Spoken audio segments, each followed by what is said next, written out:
Hi, I'm Mindy from the Divvy Up Children's Consignment Sale. This video is teaching you how to prep your clothing items for our sale.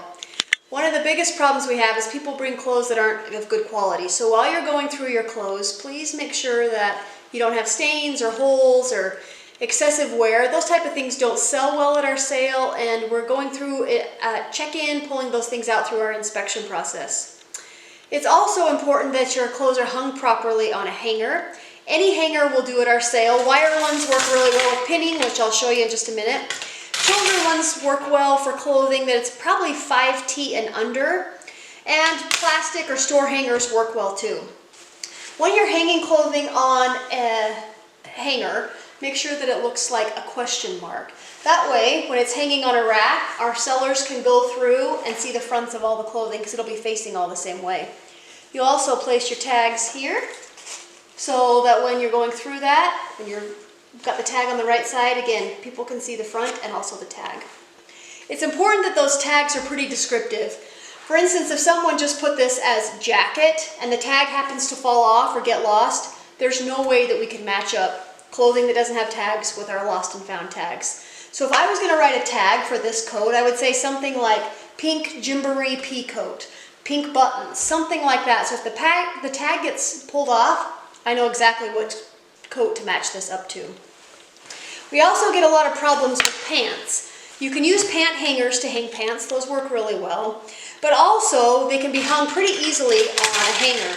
Oftentimes, people put the pins on the bottom down here, and these pants are like dangling. They bunch up like this. Our consigners and our sellers can't move them on the rack very well, and buyers are not going to take the time to pull those out to look at it. So a pretty easy way to hang pants is to lay them flat right on top of the hanger, and I fold it over the hanger. The pockets is usually where there's the least amount of fabric, and I put a pin through there.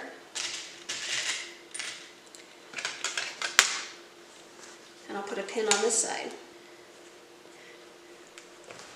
So then the pants are hanging just like this. People can see the front of the pants and the back of the pants. They're not shifting, falling around. They're more likely to sell and keep our racks looking nice. Now, people also ask about selling sets. You can sell sets, but please make sure they are supposed to be sets, like a Gymboree type set, and not a set you've put together yourself. And also that they are the same size. Sets sell better under about size 8. Over that, kids get a little picky and you may want to sell them the sets separately.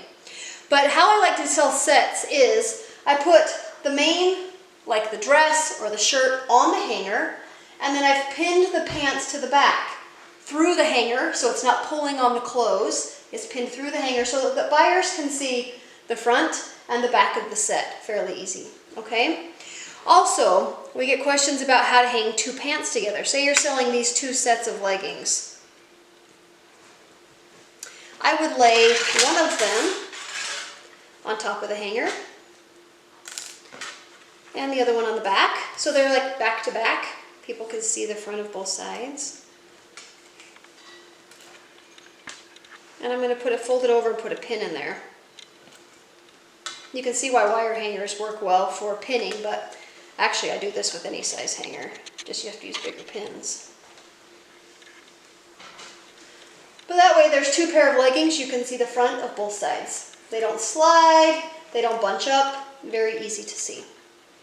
When you're picking out clothing to sell at our sale, please make sure that it is the right season. In our winter and fall sale, we do not take shorts or summer sandals. And in our spring and summer sale, we do not take coats or winter boots, hats and gloves, those type of things.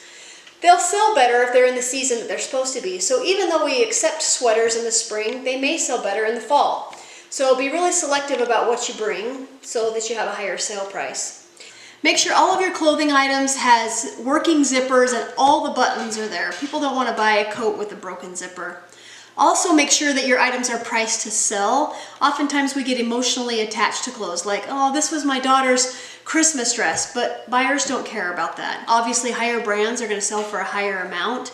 But if you really want to sell your items, your clothing items, because we get a lot of clothing items, you're going to want to price those things at a decent price to sell. And then also, I recommend marking them half price so that you can get your house cleaned out of clutter. If you have any more questions about how to prep your items for our sale, see our website at www.thedivvyup.com. See you soon!